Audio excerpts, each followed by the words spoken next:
Hi guys, welcome to another KamicarzCreations video. Back in the shed, bit of a rainy, cold day, as I'm expecting most people across the state will be feeling. I think winter's finally here. But anyway, that gives me a bit more time to get in the shed and do a bit of work. I've made some really good progress on this motor and start to look forward to getting it back together. Been checking a lot of the clearances and I think I'm good to go, but I'll show you some of the things that I've done and how to check those clearances. I'm really keen to start putting this motor back together and getting it into the subframe and slipping it back up into the car. I think I've got most everything I need to do that. It's now just a bit of a clean, gasket goo, assemble and start stitching it back together and making it a whole engine again. I've got some really good comments and likes, so remember, if you like these videos, like what I'm doing, please hit that like button. It's a really easy way to give back to the channel and helps the algorithm work for me and helps this get out there. I'm not the guru, as I say many times, but I'm able to make good video content and get a good library of comments happening. There's been some fantastic comments, some really smart people out there with their knowledge, and they're willing to share it in the comment area on these videos. It helps me. I learn, move forward, but it's really building a great resource for other people that want to build 6 cylinders, Holden 6 cylinders in particular. And it builds a really great library for everyone out there. So thank you to all of the commenters. There's been some pretty amazing stuff mentioned in that comment section, and I'm really happy for you guys to keep providing information for everyone in the group and everyone that's following the channel. Anyway, I'll show you what I've been up to. I'll go back a few steps from where the motor is now, and I'll show you what I've been doing and why I'm happy to move forward. I've done a few tests and got this rolling over with the head on, with the gasket on, no impressions in the Play-Doh running the gasket, which is 40 thou. So this is my last test now, looking for some impressions in the Play-Doh with no gasket. So I'm after about 80 thou clearance, 2 mil clearance for growth on the valves. So I'm looking really to get no impression in that Play-Doh. So that's the test. Got to put the head on now with no gasket, set it up to turn over, and hopefully it all works.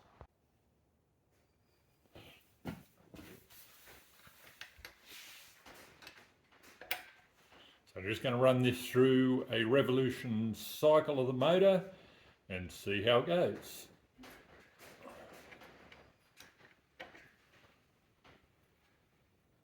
Valves are starting to go down.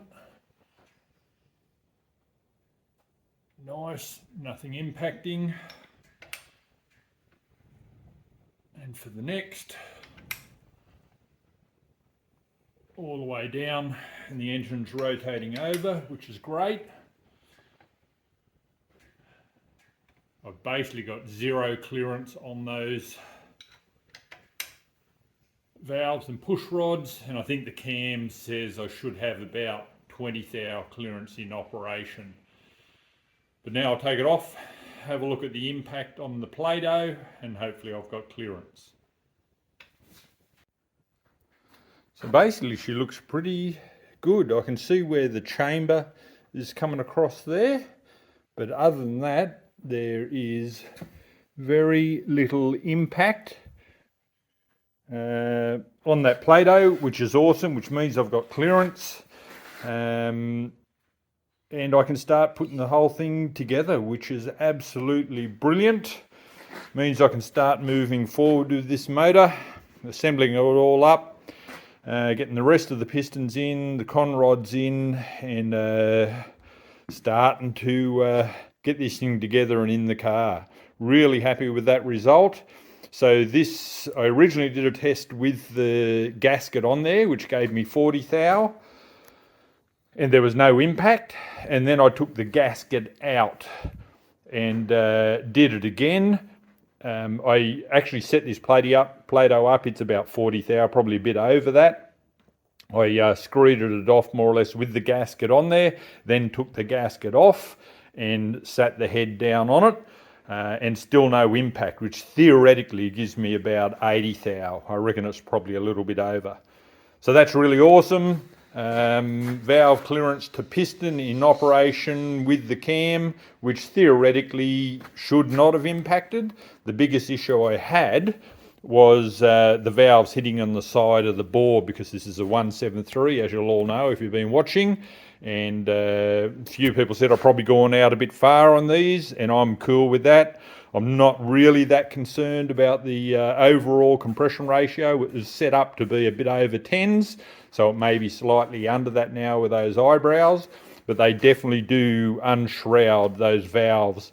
And you can see here where the head is still a little bit shrouded over the edge of the piston. But anyway, all good, very happy, keen to move forward. She's all rolled over, all the pistons slid in, and all the caps, big ends and little ends, all tensioned down again. This is where I was quite a few weeks ago, but it's good to be back here.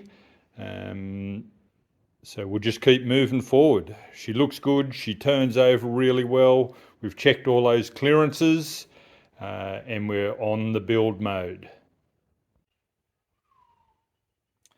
So slowly but surely I'm going to start stitching this back together.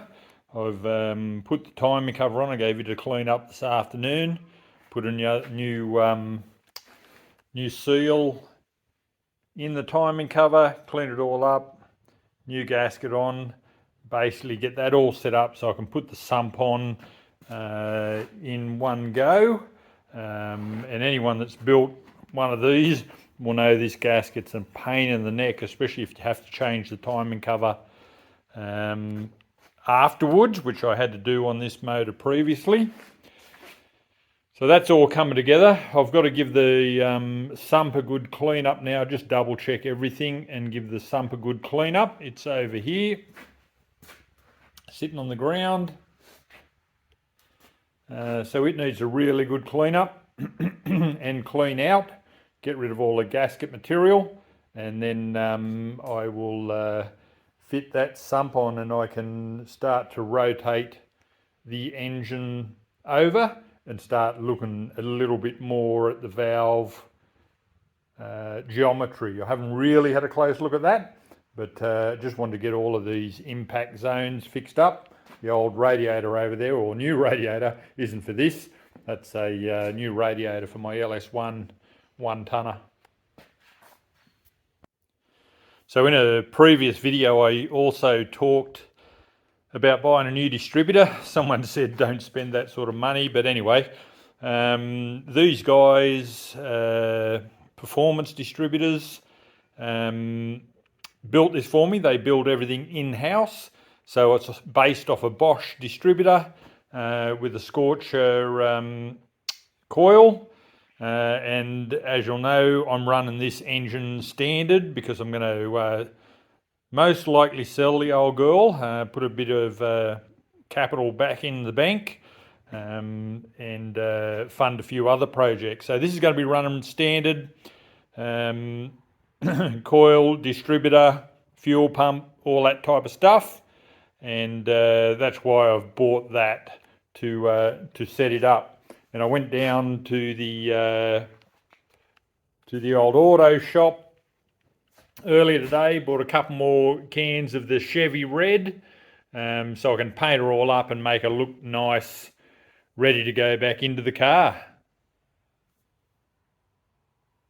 So guys, good bit of progress. I've never done a lot of head stuff, valve geometry, all that type of stuff. I've been pretty fortunate, probably because I haven't modified engines in the past.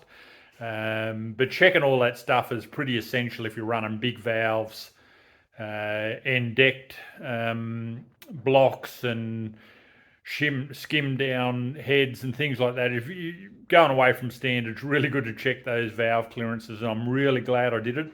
That was on Adam's suggestion at HSD, so I'm really glad I did that. And now I know that nothing's going to hit when on startup, or as the valves get a bit of heat into them and get a bit of extension on them, they're not going to run into the pistons. And they're not going to hit the ball, which is really, really good. So the little UC is coming back together. I also bought some black paint, underbody paint, so I can start to do the engine bay as I get this motor finished and sitting back in the K-frame and all ready to go back up. But I'll keep working on this next couple of days, get the engine all stitched up and back together. We're over the hurdles now. It should all come together pretty quick. So anyway, guys, thanks for watching. Take care, stay warm, and hit that like button. We really appreciate it.